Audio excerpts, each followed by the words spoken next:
how to turn your offer into a 500K a month offer. This video is for you if you have a digital product or any sort of high-ticket coaching mentoring product that's currently stuck around the 100K a month mark.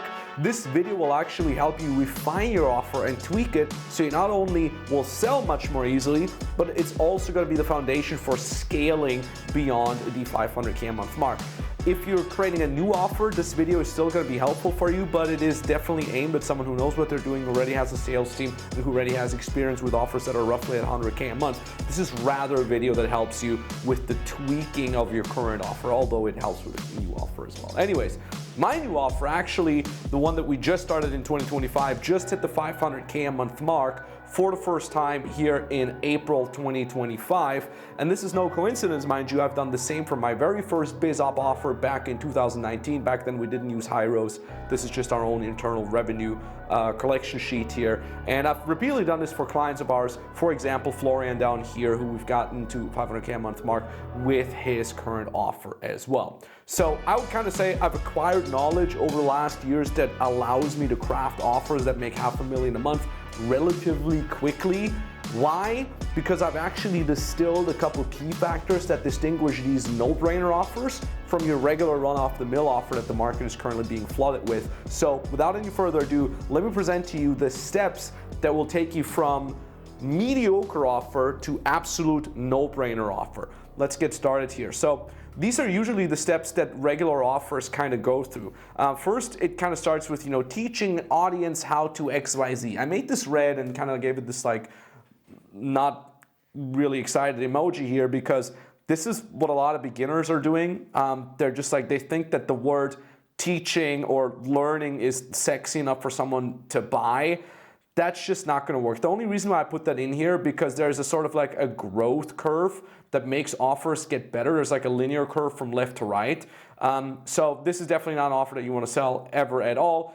Getting you to the second version, a more advanced version of a sexier version of an offer, so to speak, and that is getting audience to XYZ results. So this is kind of like your regular run-off-the-mill offer that you see basically everybody's coaching their grandmothers currently having.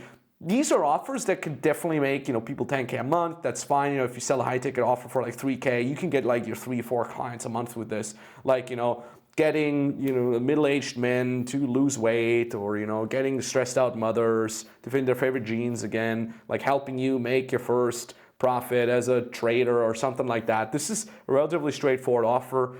But beyond the 10, maybe 20K a month mark, there's not going to be much that you can do with that kind of offer. Now, to make it a little bit more interesting, and that is getting your audience to XYZ result faster and easier than anyone else. So the smiley face here is already much happier. The reason why offers like these work so well is because there's almost offers for almost every type of end result already out there compared to, I don't know how the market was 10 years ago when I started with the high ticket stuff. So nowadays there's already offers for everything out there, so you kind of got to stand out by delivering people results faster and much more easily. Now, this is usually where a lot of the offer creation how-to tutorials stop. Because a lot of people can't really break it down. What makes an offer easier and faster in terms of results for the audience? What are the things that really move the needle in this regard? And I found out that it's about these 3-4 things that you can find down here. So it all starts with scaling the unscalable. That will already give you an immediate edge over any sort of competing offers out there. Scaling the unscalable is basically adding things to your offer that most people in your competitor sphere are too good to do. Like they don't want to do this. They're like, why would I add this? This is way too much work for me. Why can't I just scam people and sell them BS? So this is something that you can instantly stand out already. For example, more one-on-one support. One thing that we've done with the BizOp offer that we started in 2019, it started as your classic, I think we sold it for $3,000 as your classic group coaching offer with your 2-3 live calls. And then we kind of noticed that we would start losing sales every now and then because there was no one-on-one part in there. So we said, okay, well, why don't we add one-on-one? But then, my entire team started complaining. They're like, wait a minute, like we get like 60, 70 new clients a month here. We cannot coach everybody one-on-one. That's exactly why I knew we have to add that, because that's what everybody's team is complaining about. So I said, okay, if we can figure out a way to add more one-on-one support and make everything one-on-one, even for the quote-unquote lowest payment plans, then we will win. And I came up with a pretty interesting structure where you basically have a one-on-one coach being responsible for, depends on what your offer is, 20, 30, maybe 40 active clients. 40 is kind of stretching it. So you only need a certain amount of one-on-one concierge coaches and really good structure, really good KPIs, really good EODs, really good internal training, and a really good rest of your course that will make it work. So actually one-on-one coach can actually take care of 20 to 40 clients all at the same time. Now that allows you to say, hey, we're actually doing one-on-one support, and you have a very, very high quality of delivery through one-on-one to your clients. That's relevant whether you're in a B2C or in a B2B niche. Now, the cool thing about that is, too, it also allows you to do one-on-one onboarding and stuff like that. Now, one-on-one onboarding is relatively common already, and I strongly recommend you do it if you aren't doing it yet. Even if you get a very high amount of clients coming in each and every month, make sure they get their one-on-one, 30 to 60-minute kickoff calls, that's the way we call them. So they already instantly have a one-on-one touch point. They get to know their coach. They feel very well taken care of. And that especially helps if you sell pretty hard on the front end, because it just confirms for your buyers that they've done a great choice, that they've done the right choice, and it also diminishes churn and kind of like buyer's remorse, so to speak. On top of that, a second thing I strongly recommend you add, which again, most of your competitor group coaching bullshit people won't do, is add more done-for-you aspects. Whatever you can do for your client instead of just teaching them, you're gonna win big time over your competitors. So all these things, yes, they suck to implement. It's a lot of work, but once they run well and once you can have the structure with that, you can deliver those and you will just instantly get an edge over your competition. So what do I mean by done-for-you aspects? Let's say, for example, you're a fitness coach, and instead of just having the usual, hey, you're gonna get your freaking live calls once a week and you're gonna get videos, you add a done-for-you aspect. For example, everybody that joins your program will get a full meal plan for the next 90 days. They will get a personalized meal plan based on their personal preferences of what they want to eat, for example, right? So those kind of done-for-you aspects will work extremely well because, again, the client feels taken care of. It makes your product much more easily sellable on the front end. Plus, what helps a lot as well is your sales team doesn't necessarily need to sell a course anymore. They can now sell a done-for-you system, right? And a done-for-you system sounds much more sexy than a course. A course intrinsically means I have to learn, I have to pay attention, I have to invest time, I have to show up to calls. But a done-for-you system, whether it's 50% or 80% or 60%, is like, okay, cool, I pay money to get the end result. Yeah, sure, I have to put some work in it myself as well. You always want to be transparent with that, but ultimately it's a much easier choice in the eyes of the prospect in regards to do I want to make that high-ticket investment or not. So that's kind of like the first box here that is going to make it really sexy for you to sell out offer and ultimately scale to 500K a month. Now, additionally to that, you also have trends. Now, people ask me a lot when it comes to trends. They're like, okay, do I need to be the first to hop on a trend? No, not necessarily. I, in fact, don't even recommend you to be the first to hop on a trend.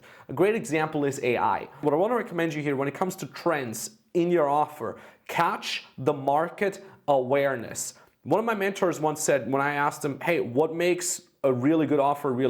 And he says, don't try to convince people of your methodology or of your offer. Instead, offer people something that everybody's already thinking about. Offer them something that is on everybody's minds already. I'll give you a great example.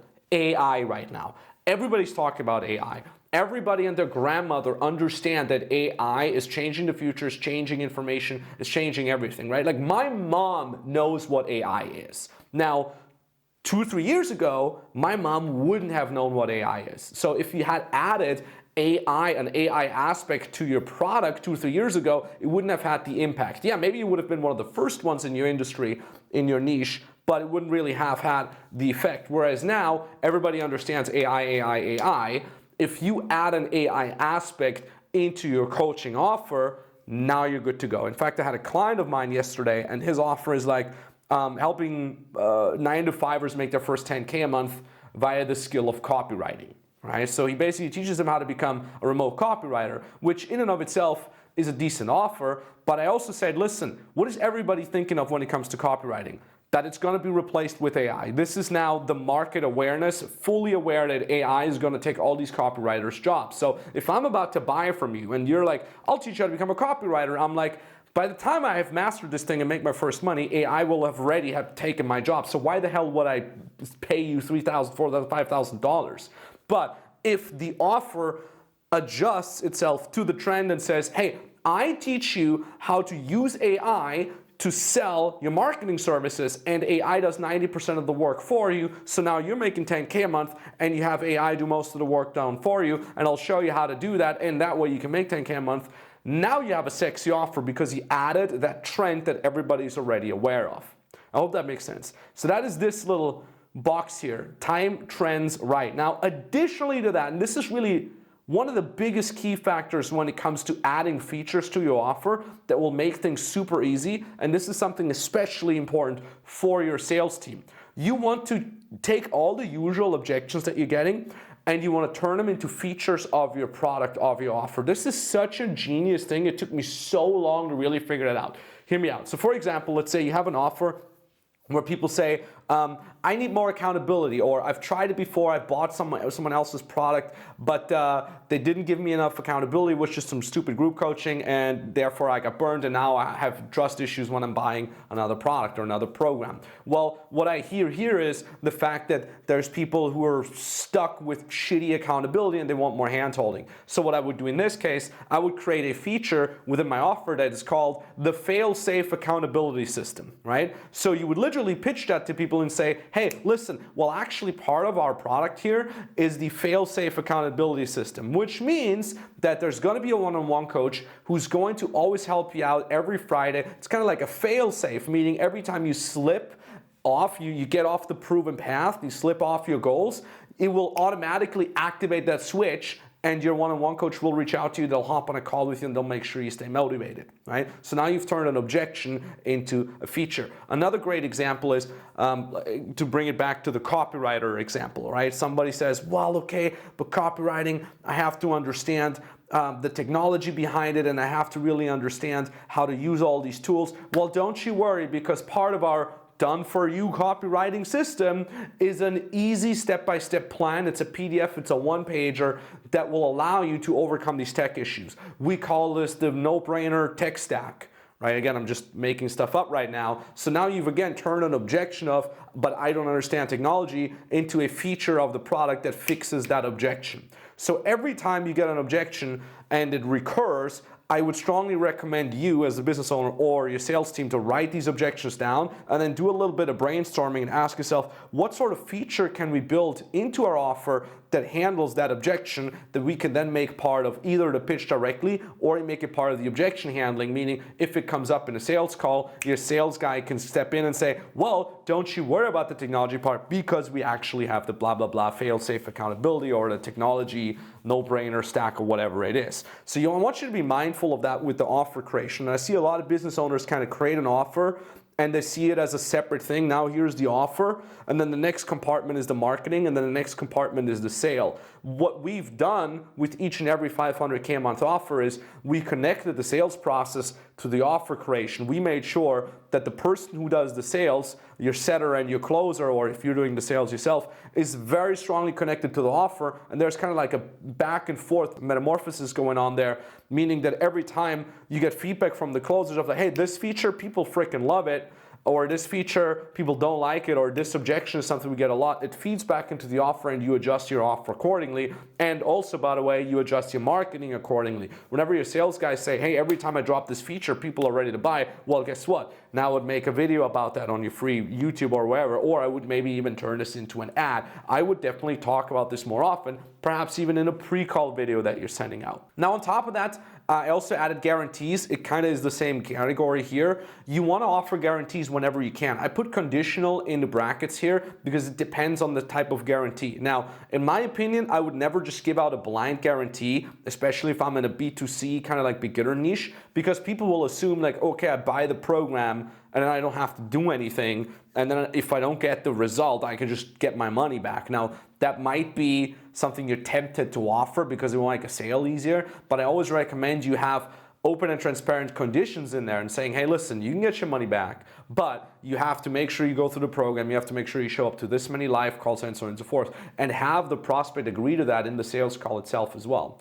That's very, very key. We do this with some of our offers where it's very important, and we communicate this very importantly to the client, the prospect, hey, if you want to have that guarantee activated, you obviously need to execute the program. And then you need to track that on the other end as well, right? You need to make sure that you can see what kind of videos the client has watched, what kind of live calls they showed up, et cetera, et cetera. You don't want this to become a he said, she said thing. But anyways, that's a little bit more into the sales realm here. So let's stick with the offer creation. All these things combined under the umbrella of you gotta get your audience to the XYZ end result faster and easier than anyone else by adding all these features, you're gonna create what we call a no-brainer offer. And the cool thing about a no-brainer offer is the offer itself is so sexy that it doesn't require a lot of marketing and it doesn't require a lot of sales for it to sell, right? There's a great book on that. It's called Purple Cow, I think, by Seth Godin, some super OG marketing book. And he says the same. He says, look, the best offers are the ones that sell themselves, right? And that's how you can create that offer for you. Now, moving on here to a couple more points over here. General rules that I recommend you as you're creating a no-brainer offer is, number one, put in the damn extra work. Don't just rely on marketing and sales. Sorry about that, there's a typo. Don't just rely on marketing and sales to do the heavy lifting for you. The best and easiest offers to scale are those that are complete no-brainers. I've made that mistake many times. I've struggled for years to sell a decent offer and just like try to strong arm, let's do better sales, let's do better marketing, when in reality it was the offer that just needed a little bit of tweaking, and all of a sudden you would sell everything much more easily. Now, granted, you want your sales team to be killer. You want your sales team to be able to sell a mediocre offer, because by the time you give them a no-brainer offer, they'll have that much easier of a time. I hope that makes sense. This is especially important, by the way, one of the key points here. As you're scaling your sales team and your reps need time to be ramped up, which inevitably is going to happen as you're scaling beyond the 50K, 100K a month mark, you're going to get a lot of new sales reps that might not be as experienced as your main sales rep or as you, so they're not going to be able to sell right away. But you want even novice closers to be able to close on their first closes because the offer itself is so damn sexy. So as you're ramping up and as the quality of your sales team isn't where it should be yet, as they're being ramped up, a sexy, easy to sell offer will already generate cash in the bank, and it will of course also generate wins and positive reinforcement for your new sales team, which in turn reduces your churn rate of any sales rep that might join your beautiful company. Most importantly though, don't ever compete with price, compete with value. I've seen great offers actually charge up to double the amount of money as this industry standard because they can afford it, because their offer stack is super duper sexy, and people say, well, I expected it to be 3K, this is 9K, but it just sounds so good, whatever, let's go. So that's very, very key. Your mindset when you're refining your offer should always be, how can we make this a complete no-brainer? Not how can we make this good-ish, not how can we get away with higher prices. That's bullshit thinking. You should always think, how can we make the offer so good that the prospect literally has to be stupid to say no to this offer. And that's a no-brainer, right?